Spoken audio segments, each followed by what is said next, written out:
संघ से जो परिचित नहीं है उनके मन में प्रश्न आता है। वैसे आज का दिन कोई पर्व त्योहार नहीं है। संघ के भी जो उत्सव होते हैं वैसा उत्सव नहीं है। ऐसा भी दिन नहीं है कि इतनी कड़ी धूप में हम घंटा भर यहां बैठे रहे। फिर भी पूरे मध्यबंग प्रांत से, सभी विभागों से, सभी जिलों से, सभी खंडों से संघ के स्वयंसेवक अपने खर्चे से, अपना गणवेश अपने खर्चे से करते हुए यहां पर उपस्थित है। कई प्रकार की बाधाएं आई होंगी। उन बाधाओं को दूर करते हुए सब लोग उपस्थित हैं। यह आग्रह क्यों है? संघ क्या करना चाहता है?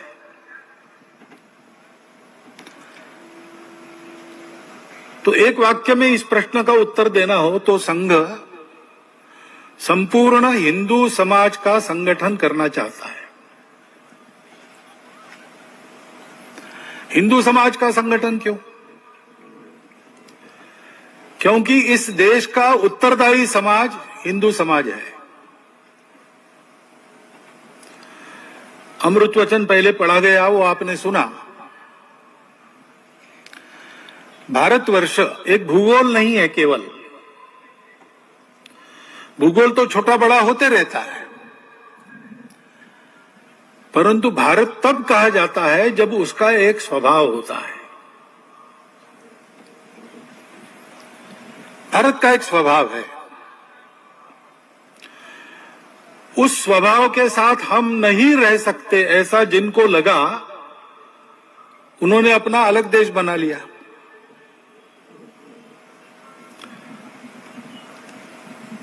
तो स्वाभाविक यह है कि जो नहीं बिछड़े उन सबको भारत नाम का स्वभाव चाहिए। और वो भारत नाम का स्वभाव आज का नहीं है। 15 अगस्त 1947 के बाद ऐसा नहीं है। वो उससे भी प्राचीन है।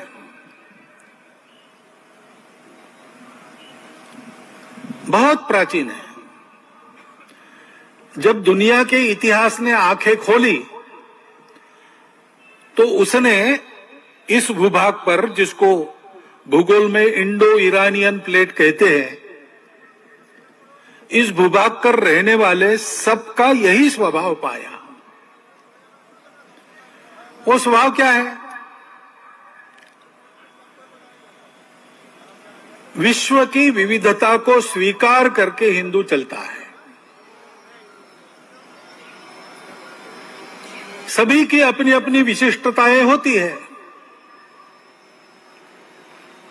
हिंदू जानता है कि ये विशिष्टताएं जिस एक सत्य का आविष्कार है वो सत्य एक ही है।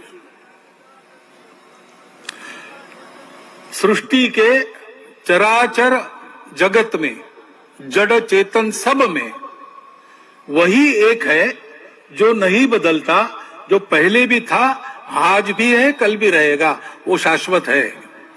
बाकी सब बदलते रहता है। वो बदल भी उसी एक की अभिव्यक्ति होती है। और इसलिए हम आजकल कहते हैं विविधता में एकता। लेकिन हिंदू इसको जानता है।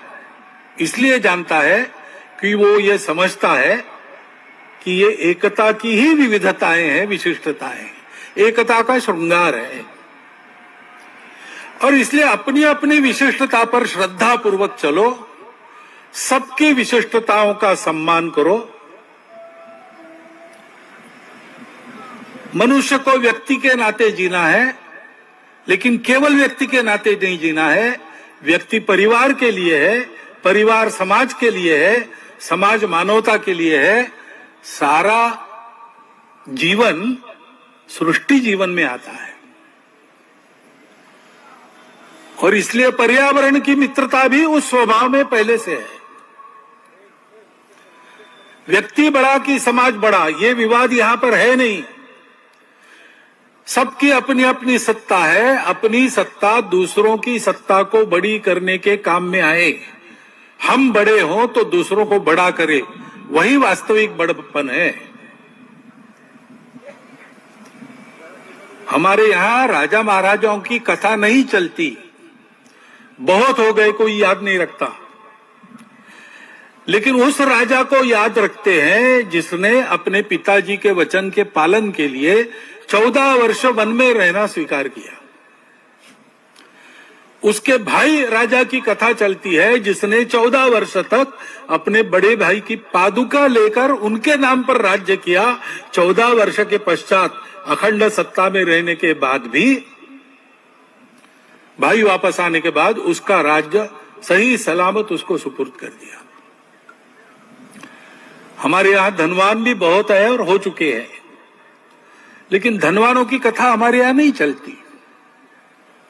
हमारे यहां उस धनवान की कथा चलती है जिसने अपनी गाढ़ी संपत्ति को राणा प्रताप को स्वतंत्रता के संघर्ष के लिए अर्पित कर दिया।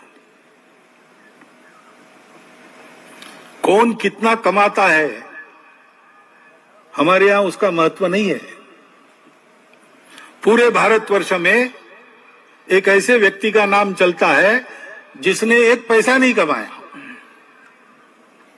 जो कहीं पर चुनकर नहीं आए,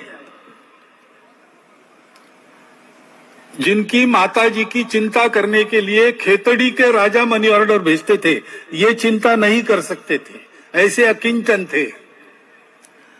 लेकिन उस स्वामी विवेकानंद का नाम सारे भारतवर्ष में चलता है। ये स्वभाव है तब भारत है, ये स्वभाव नहीं है तो भारत नहीं है। और ये स्वभाव परंपरा से जिनके पास आया, इस स्वभाव में प्रथम दीक्षित जो हुए और उस प्राचीन समय से आज तक जो उस स्वभाव का निर्वाह कर रहे हैं, ऐसे समूह को आज भारतवर्ष में हिंदू समाज कहा जाता है।